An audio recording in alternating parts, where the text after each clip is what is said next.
Shout out to All the Smoke podcast with Andre Ward and the Art of Ward. I think they do a great job over there. Saw an interview that he did with Terrence Crawford. It was cool to watch them playing around in the gym and slap boxing and all that. And Terrence Crawford revealed some things in that were kind of interesting. He was also talking about it's great to not have the G unit pulling you over and harassing you. This was taped before the incident. So he's used to getting harassed by the Omaha Police Department, it appears. He said it's great to not have to deal with that anymore. I thought it was interesting, too. It's called G Unit, 50 Cent's group. People used to say 50 Cent was a cop. But, Terrence Crawford said something that I think I had heard, too, but hadn't really heard much more about it. But he said that had Errol Spence beat him, Errol Spence would have been the one fighting Canelo. Now, who do I think would have won between Errol Spence and Canelo? Canelo. And I'm not saying that to make Terrence Crawford's win look greater than what it was, because it was great no matter how you look at it.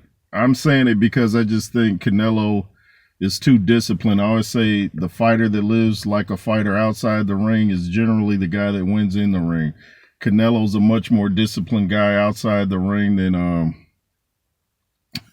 Errol Spence ever was. And it's hard to imagine Errol Spence beating Canelo after what we saw Terrence Crawford do to Errol Spence. Now,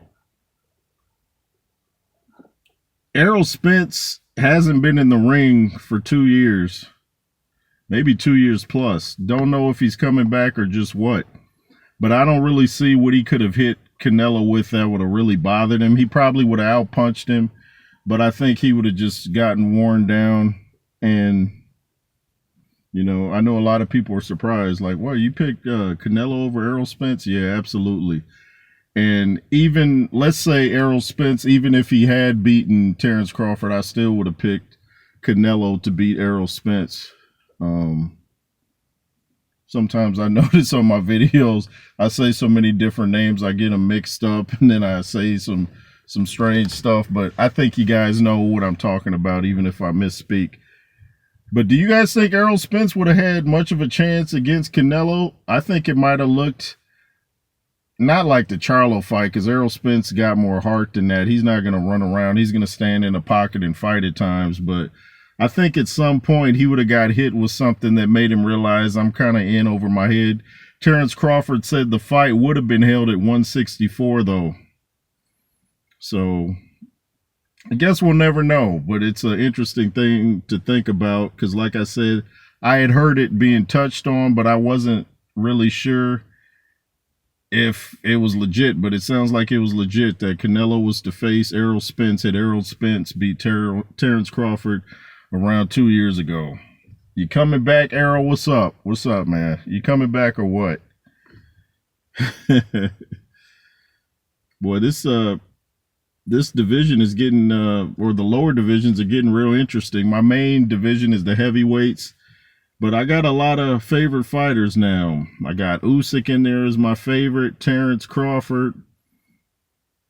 Can't forget Chris Eubank Jr. I even like Conor Benn, man. It's a lot of great fighters out there.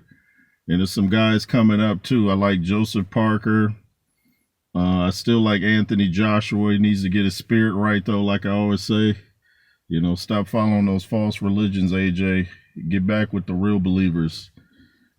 Don't do as they do over in Saudi. You know what I'm saying? Anyway, it's the J. Roos Theory, second channel in WJ. The Instagram, the J. Roos Theory. LSR forever. And be fearless. Yay.